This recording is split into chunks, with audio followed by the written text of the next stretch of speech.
여러분 마음을 한번 정리해 보세요. 나는 예수님을 누구라고 하느냐? 나는 예수님을 누구라고 믿느냐? 그리고 이 질문에 따라서 인생이 달라지게 되는 거예요. 이 질문에 따라서 예수를 십자가에 못 박으시오라고 부르짖는 사람 속에 내가 들어갈 수도 있고, 아니면 예수님 십자가 밑에 가며 예수 그리스도의 십자가를 함께 지기로 결단하는 주님의 제자로서의 삶을 살아가는 결정이 어디서부터 나타나냐? 이 고백으로부터 시작되고 고백으로 끝나기 때문에 그렇게. 예수님은요, 어떤 분이냐? 사람들은 예수님은 좋은 사람이라고 이야기합니다. 어떤 사람은 예수님을 성인 중에 한 사람이라고 이야기를 합니다. 할리우드는 예수님을 그렇게 좋게 평가하지 않죠. 요즘에 조금 이제 할리우드의 그 무드가 좀 달라졌습니다. 왜? 옛날에는 그 반예수적인 그런 작품을 만들어야 히트를 쳤는데, 요즘에는 사람들이 정서가 바뀌어져 가지고 신앙적인 그런 것을 만들면 또 이렇게 성공을 하잖아요. 패션 오브 더 크라이스트도 그렇고, 요즘에 또 지난번에 나오는 예수님에 대한 그런 여러 가지 이야기들 있죠. 폼페이에 대한 영화도 나오고, 요즘에 그런 영화들이 굉장히 많이 나옵니다. 요즘에 나온 영화도 또 지금 굉장히 컨트로버셜한 영화들이 몇 개가 있죠. 근데 예수님의 할리우드는 예수님을 재미없는 사람으로 묘사하지만, 사실은 예수님은요, 재미가 많으신 분이었어요. 예수님은 가깝게 하고 싶은 분이었어요. 그래서 예수님께서는 파티에도 가시고, 호탕한 웃음도 예수님께서 터뜨리시고, 그리고 또한 예수님께서 사람을 안아주시는, 어린아이들을 안아주시는 분이었어요. 예수님은 친밀하신 분이었어요. 예수님은 친밀하신 분이었어요. 그래서 어린아이들이 예수님께 가깝게 나가는 것을 즐겨하는 그런 분이었어요. 예수님은 우리 가운데 거하시고 우리와 함께 생활하시고 우리의 고통을 체휼하시고 대신 짊어주시는 분이었습니다. 어떤 사람은 예수님이 진짜로 역사적으로 존재했는가 의심하는 사람들이 있어요. 근데 그렇게 의심하는 사람들은요, 좀 뭘 모르시는 분들이에요. 좀 공부를 더 하셔야 돼요. 역사를 더 배워야 될 그런 필요가 있는 분이에요. 어떤 신학자들은 예수님의 존재에 대해서 의심하는 사람들이 있어요. 근데 사실 그 신학자라고 하는 이름을 떼놔야 될 그런 거죠. 예수님이 역사적인 실존 인물입니다. 예수님께 가장 큰 오해는 어떤 거냐? 예수님을 반대하는 사람들이 예수님에 대해서 가장 큰 오해를 하는 게 아니고, 사실은요, 예수님을 훌륭한 선생님으로 보는 사람, 그런 사람들이 예수님에 대한 가장 큰 오해가 있는 거예요.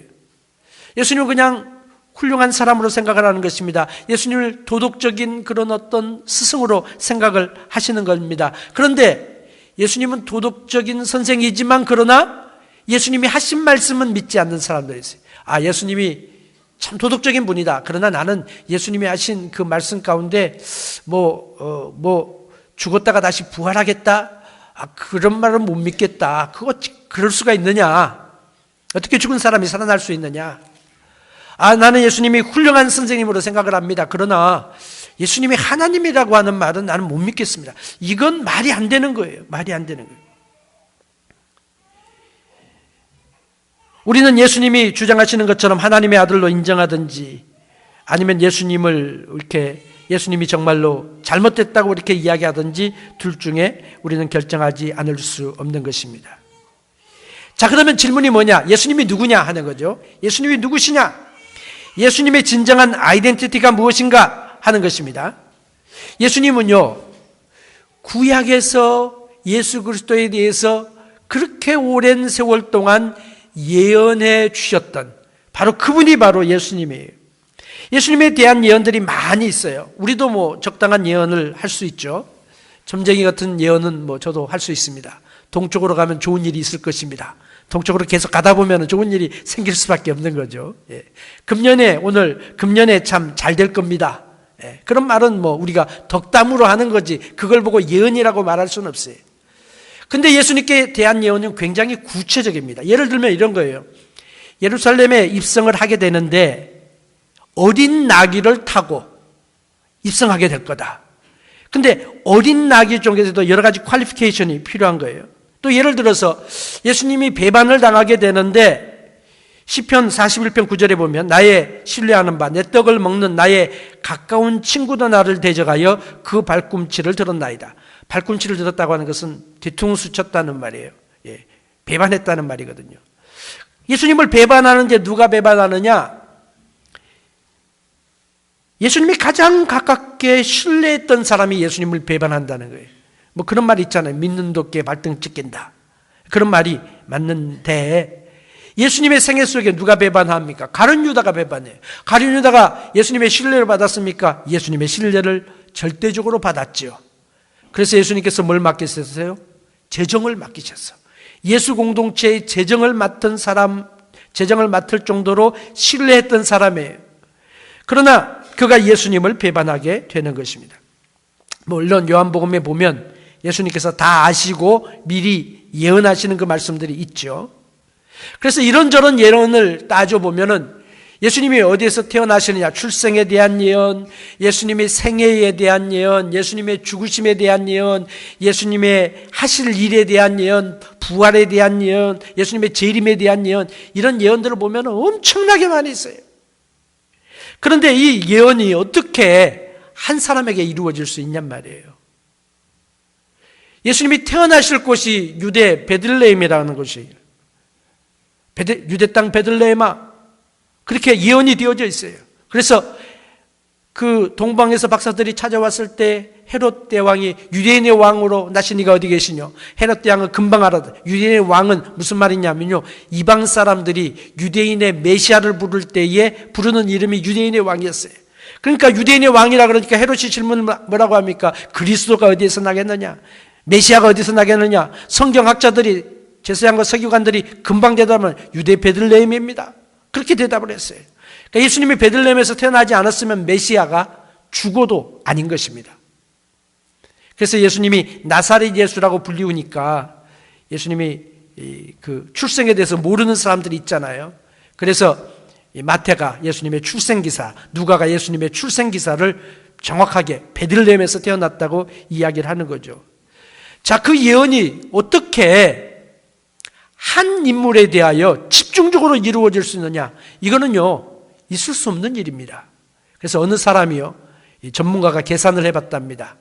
자, 5개의 예언, 예수님께 향한 5개의 예언을 집어가지고 그 예언이 한 사람에게 이루어질 수 있는 확률이 무엇인가를 계산을 해봤어요.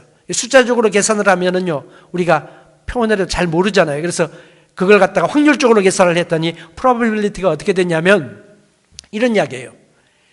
동전 쿼러 있잖아요. 쿼러를 갖다가 1m 높이 이상으로 전 텍사스주에다 까는 거예요. 텍사스주가 우리 눈에는 작아 보이지만요, 대한민국보다 훨씬 큰 땅입니다. 이 넓은 텍사스에다가 1m 높이로 쿼러를 쌓았어요. 그리고 그 중에 깊은 곳 숨어있는 걸 동전 하나를 꺼내가지고 그 동전에다가 빨간 매직으로 마크를 했어요. 그리고 그 동전을 다시 집어넣고 텍사스 전역에 1m 높이로 쌓여있는 동전들을 갖다가 다 휘저었어요. 휘젓고 난 다음에 그 많은 동전 가운데서 그 내가 마크한 빨간 동전을 찾는 것과 같은 확률이다 하는 거예요. 그 이야기는 무슨 말이냐면요, 우리가 평생 뒤져도 못 찾는다 하는 그런 말이에요. 그런데 5개의 예언이 아니라 8개의 예언이 예수님 한 사람에게 이루어질 가능성은 얼마가 되냐면요, 이건 뭐 숫자니까 엄청난 숫자다 그렇게 생각하시면 돼요. 이건 뭐냐면 10의 17승분의 1이에요. 무슨 말인지 감이 안 잡히죠? 1하고 동그라미를 17개 치는 거예요. 00000 17개를 쳐서 이걸 어떻게 읽느냐, 나는 어떻게 읽는지 모르겠어.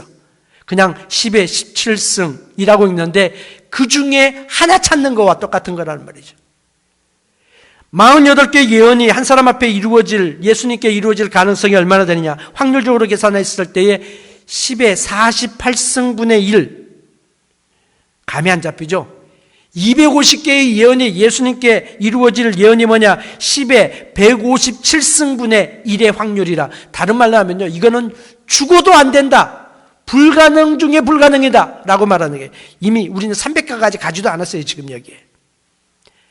한마디로 말하면요, 절대 불가능하다는 그런 말이에요. 확률적으로 봤을 때에. 그런데 예수님의 생애 속에서 이루어진 거예요. 그러면 우리는요, 제가 언젠가도 C.S. 루이스의 이야기를 했습니다만, 우리는 예수님을 네 가지 중에 한 가지라고 밖에 결정할 수 없는데, 첫 번째는 뭐냐면 예수님이 그야말로 전설상의 인물이든지 역사적인 인물이 아니라 그냥 전설에 있다가 간 그런 그냥 허구의 인물이든지, 두 번째로는 예수님이 거짓말장이든지. 왜냐하면 예수님이 만약에 자기가 하나님이 아들이 아닌 줄 알면서도 하나님의 아들이라고 주장을 했다면 그건 누굽니까? 거짓말장이죠. 거짓말장이. 세계 최고의 사기꾼이 되는 것입니다. 세계 최고의 사기사건이 예수님의 이야기가 되는 것입니다. 아니면은 예수님이 자기가 하나님의 아들이 아니면서 진짜로 하나님의 아들로 잘못 믿었다든지 이렇게 되면 어떻게 돼요? 이거는요, 예수님이 정신이 온전하지 못한 거예요. 미친 사람이라고 하는 거예요. 그래서 정신병원에 가면요, I'm God 그러고 다니는 사람들 많이 있어요. 한국에도 이단들 많이 있죠. 다 이 사람들은요, 정신병원에 보내야 될 그런 수준의 사람들이에요. 그래서 그런 사람 있죠. 문선명의 자기가 감람나무다 아니지, 박태선이죠. 문선명에는 내가 바로 재림 예수다 그런 이야기 하는 거죠. 하나님이다. 하나님이라 그러다가 죽으니까 그 다음에 부인이 이제 하나님이 됐나? 아무튼 거기는 승진도 잘해. 어떻게? 근데 자기가 하나님이라고 그렇게 알면서 하나님이 아닌데 하나님이라고 하는 것은 그건 정신이 이상한 거예요. 그거는 영적으로 잘못된 거죠. 아니면 이 모든 가능성이 아니라고 할 것 같은 마지막 남은 유일한 것은 예수님이 정말로 하나님이시고 정말로 왕이시고 정말로 구약에 예언한 그 메시아라고 하는 것을 인정할 수밖에 없는 거죠. 그런데 여기는 중간 입장이 없는 것입니다. 그런데 고고학적인 발견은, 역사적인 이야기는 뭘 말합니까? 예수님이 실존 인물이라고 이야기하는 거예요. 예수님의 역사성에 대해서는 부인할 수가 없습니다. 예수님이 거짓말장이라면 어떻게 2000년이 지난 오늘날에도 예수님이 존경받는 인물이고 어떻게 세계의 역사가 예수님을 통하여 둘로 나누어지게 말이에요. 예수님 전과 예수님 후로 나누어질 수 있냔 말이죠. 역사적인 인물이에요. 그래서 교회가 생긴 거예요. 아니, 정신이 올바르지 못한 그런 분이라면은 어떻게 성경에 보면 예수님을 향하여 얼마나 많은 도전이 있습니까? 예수님을 향하여 당대의 지혜로운 사람들, 당대의 석학들, 당시에 공부 많이 한 사람들이, 유대인들이 머리가 얼마나 좋습니까? 그 좋은 머리 좋은 사람들이 그냥 몇 년 동안 머리를 그냥 싸매고, 그것도 모든 사람들이 다 예수님을 대적하는 일에 원수가 됐어요. 원수가 친구가 되어버린 거예요. 예수님을 대적하는 일에. 그래서 그들이 한 마음이 돼가지고 예수님을 향하여 논쟁을 걸고 올무에 빠뜨리게 하고 괴상한 질문을 만들어가지고 예수님을 막 그냥 넘어뜨리려고 했는데, 어떻게 그 예수님의 대답 앞에 모든 게 다 물거품이 되잖아요. 예수님의 대답이 얼마나 명쾌한지, 얼마나 지혜로운지, 그들의 질문에 대답하실 뿐만 아니라 깊은 영적인 세계를 우리에게 보여주는 그러한 계기로 삼으실 수 있는 그것이 어떻게 나올 수 있겠느냐 하는 거죠. 한 가지 대답밖에 없는 거예요. 예수님이 하나님이시고 예수님이 왕이시다 하는 결론밖에 내릴 수 없는 것입니다. 그런데 예수님께서 뭐라고 말씀하셨느냐? 예수님은 자기 스스로를 보고 분명하게 말씀을 하셨어요. 만약에 우리 한국의 우리의 화법이 좀 알쏭달쏭 화법이잖아요. 눈치 보고 싹 하는 그런 화법이 많기 때문에 사실 우리의 대화 속에서 우리가 뭉퉁거려 돌려 말하는 게 참 우리는 너무도 익숙해 있습니다. 그런데 예수님은요, 분명하게 우리에게 대답을 해주셨어요. 예수님 뭐라고 이야기하셨느냐? 예수님이 자기 자신을 보고 나는 주다라고 이야기했어요. 나는 주다. 나는 로드다. 나는 하나님의 아들이다. 하나님의 아들이라는 말은 뭐예요? 사실은 하나님이라는 말이에요. 유대인들이 그걸 금방 알아차립니다. 그래서 하나님의 아들이라고 주장을 하니까 돌멩이를 들어서 예수님을 치려고. 왜? 예수님이 신성 모독하는 거죠. 신성을 모독하는 죄가 가장 큰 죄거든요. 그래서 그 죄를 때문에 죽이려고 예수님을 돌을 들었다가 놨다 할 때가 여러 번이 있었어요. 예수님이. 예수님께서 뭐라고 말씀하시냐? 나와 하나님은 하나다, 그렇게 말씀하셨어요. 자신이 하나님과 똑같다고 하는 거예요. 아니, 예수님은 뭐라고 말씀하세요? 자기는 죄가 없다고 말씀하십니다. 누가 나를 죄로 책잡겠느냐?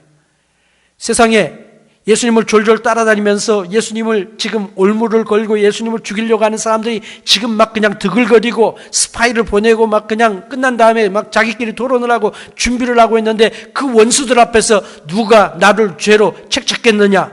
라고 말씀을 하셨어요. 이 말을 할 수 있는 사람은요, 온전한 전시로 이 말씀을 할 수 있는 사람은 이 세상에 아무도 없습니다. 아무도 없어요. 석가도 그런 이야기 못했어요. 공자님도 그렇게 못했어요. 마호메트도 나는 죄 없다, 그런 이야기를 못했어요. 감히 말할 수가 없는 거죠. 누가 감히 내가 죄가 없다라고 말하겠습니까? 모르는 사람들이 하는 거지. 근데 예수님이 누가 나를 죄로 책잡겠느냐고 말했을 때 아무도 예수님에 대하여 예수님의 죄를 고소하거나 이야기하거나 말할 수가 없었어요. 예수님 뭐라고 말합니까? 나는 하나님께로 가는 유일한 길이다. 세상에 이렇게 독선적인 말이 어디 있어요? 하나님께로 가는 유일한 길이다. 아버지께로 가는 유일한 길이다. 예수님께서 자신이 온전한 유일한 구원의 길인 것을 말씀하십니다. 예수님은 자신이 천국에서 하나님과 영광을 나눌 뿐이라고 이야기했습니다. 아니, 창세전에 아버지께서 나와 함께 하셨던 그 영광으로, 그렇게 말씀했어요. 창세전에, 세상을 만들기 전에 하나님과 예수님이 함께 했다는 말이에요. 함께 했다는.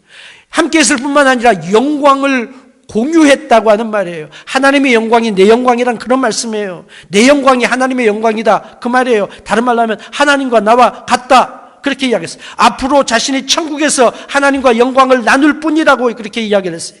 나는 세상에 존재하기 전에 나는 이미 존재했노라고 이야기를 하고 있어요. 예수님은 자신이 죄사하는 권세가 있다고 이야기를 하셨습니다. 종교 지도자들이 예수님에 대해서 계속 화를 내는 이유가 바로 여기 있어요. 아니, 그냥 병을 고치시면 병 고치시면 되지. 예수님이 꼭 병 고치기 전에 가끔 하시는 말씀이 뭐냐면 내 죄가 사함을 받았느니라. 이 말을 듣고 유대인 지도자들이 열을 받는 거예요. 왜? 죄 용서는 누가 하느냐? 하나님만이 죄 용서하잖아요. 중풍병자 고치기 전에도 내 죄 사함을 받았느니라.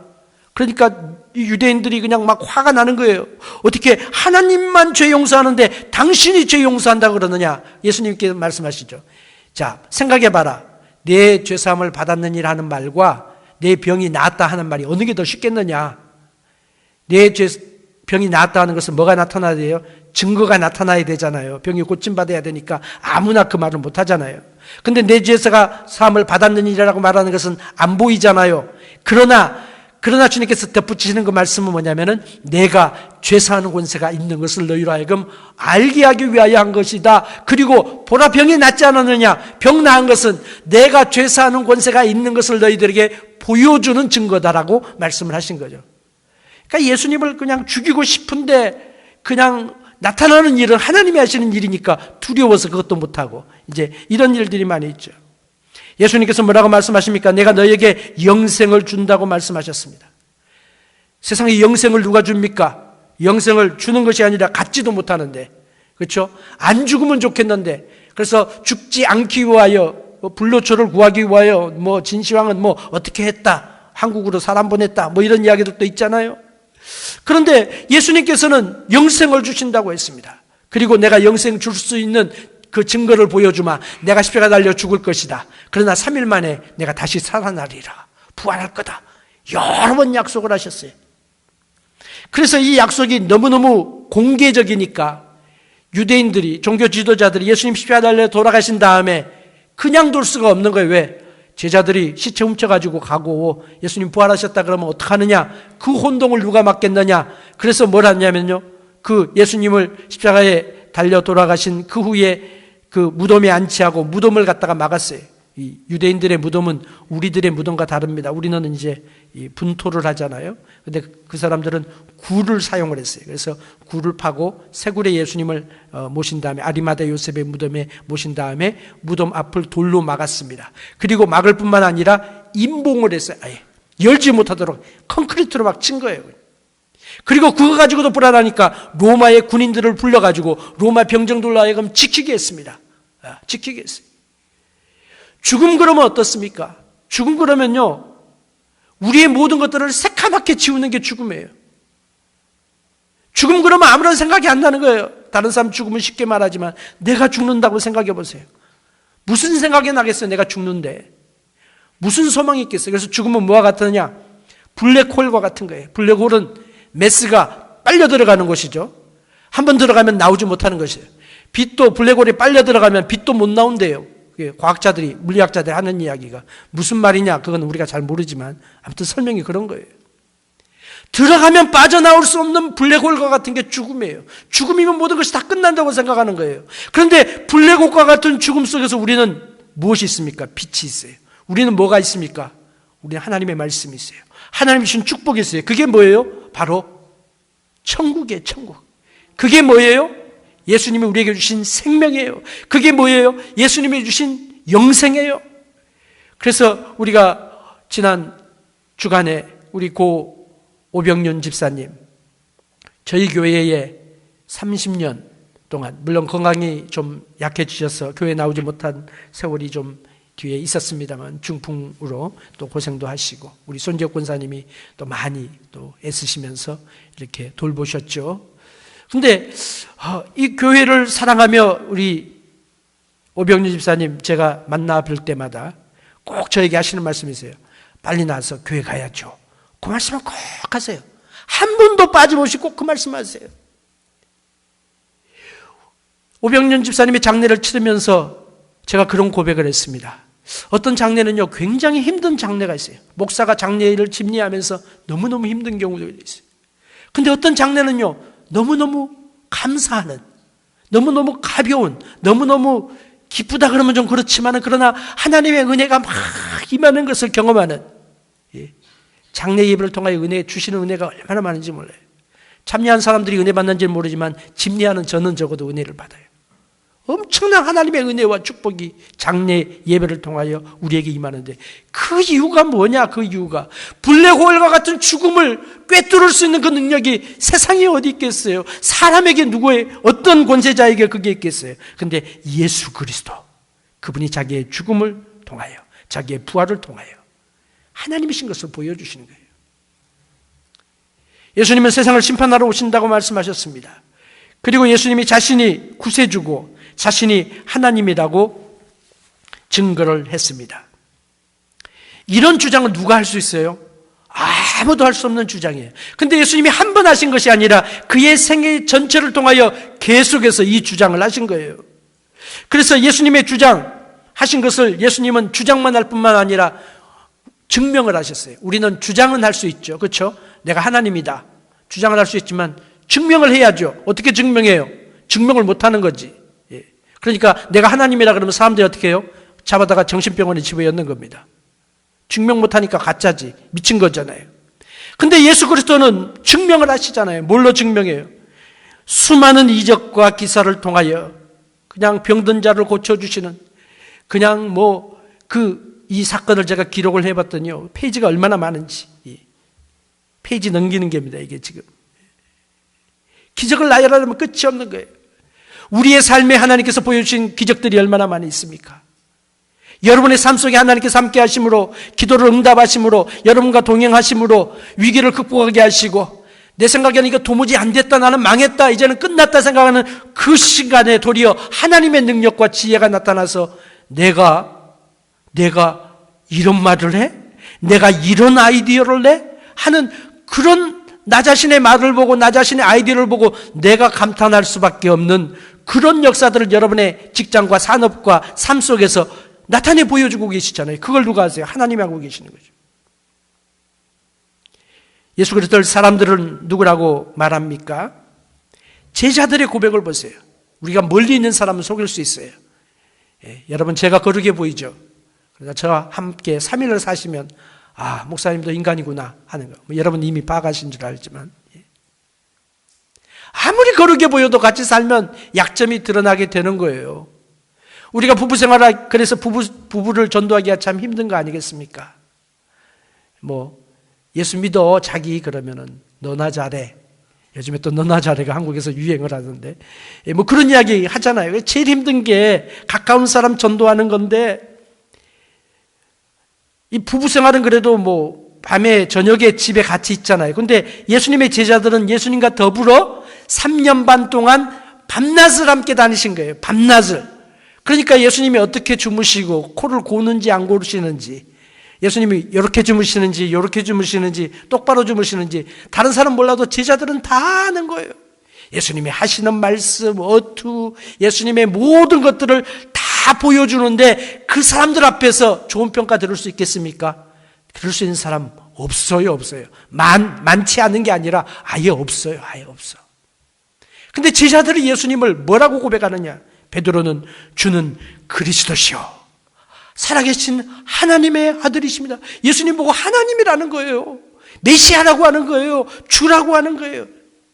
도마는 뭐라고 고백합니까? 나의 주, 나의 하나님, 그렇게 고백을 해요. 예수님 보고 하나님이라고 고백하니까 예수님이 뗐지 그러지 아니하시고, 너 무슨 소리 하는 거야? 하나님은 하나님이시고 나는 나지. 그게 내가 하나님이라는 게 무슨 말이냐? 책망하지 아니하고 예수님께서 하신 말씀이, 너는 본고로 믿느냐? 본고로 보고, 내가 부활한 걸 보고 하나님으로 믿느냐? 보지 않고 믿는 사람이 복되다. 그렇게 말씀하셨어요. 세례 요한은 예수님 보고 하나님의 어린 양을 보라. 빌립은 모세가 율법에 기록했고 여러 선지자가 기록한 그 일을 우리가 만났으니 나사렛 예수다. 나다나엘은 예수님을 하나님의 아들, 이스라엘의 임금이로소이다. 메시아라고 고백한 거죠. 마르다는 주는 그리스도시요 세상에 오시는 하나님의 아들이십니다. 베드로와 똑같은 고백을 해요. 예수님을 십자가에 못 박았던 백부장, 마음이 강팍한 사람, 십자가를 처형하는 사람은요, 마음이 돌심장 이상은 돼, 철심장 이상이 돼야 돼. 아마 요즘 표현으로 하면 세라믹 심장 정도는 돼야 되는 거예요. 사람 죽이고 눈 하나 까딱하지 않는 사람들이, 그걸 진미하는 사람이 백부장 아니겠습니까? 맨날 사람 죽이는 것으로 이골이 난 사람인데, 그 사람이 예수님 십자가에 달려 돌아가시는 그 모습을 보면서 이렇게 고백을 합니다. 그는 진실로 하나님의 아들이었도다. 이 모든 증언들이 다 진실한 거예요. 수많은 역사가들이 증거합니다. 수많은 사건들을 통하여 우리는 예수님의 그 부활과 예수님의 생애가 가장 객관적이고 가장 논리적이고 가장 상황적이고 가장 물리적인 증거들로 가득한 것이 예수 그리스도의 생애고 부활이라고 하는 것입니다. 자, 우리의 질문은 뭐예요? 예수님께서 오늘 우리를 향하여 물어보신, 너희는 나를 누구라고 하느냐? 오늘 나의 질문은, 예수님 선생님입니다. 좋은 사람입니다. 뭐 이렇습니다. 그렇게 생각하십니까? 아니면 제자들처럼 주는 그리스도시요 살아계신 하나님이십니다. 그 고백을 내가 할 수 있는지. 오늘 우리가 고난주간을 시작하면서 이번 한 주간은요, 주님께서 우리를 향하여 고난당하신 그 주간이에요. 그래서 여러 가지 일들이 우리에게 있습니다. 동참하시기를 바랍니다.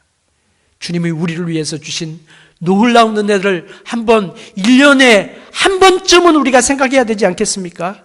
1년에 한 주쯤은 우리가 주님의 그 고난을 생각하면서 나를 향하신 그 사랑을 우리가 한번 되새겨봐야 되지 않겠습니까? 내가 그리스도인이라고 하는 이름을 가지고 있다면, 그래서 주님의 고난이 함께 동행을 하면서 예루살렘에 입성하시는 그 예수님은 나의 주시고 나의 왕이시고 나의 하나님이시라고 하는 분명한 고백을 가지고 평생을 사시는 승리하는 하나님의 백성들 되시기를 진심으로 축복합니다. 우리 함께 기도하겠습니다.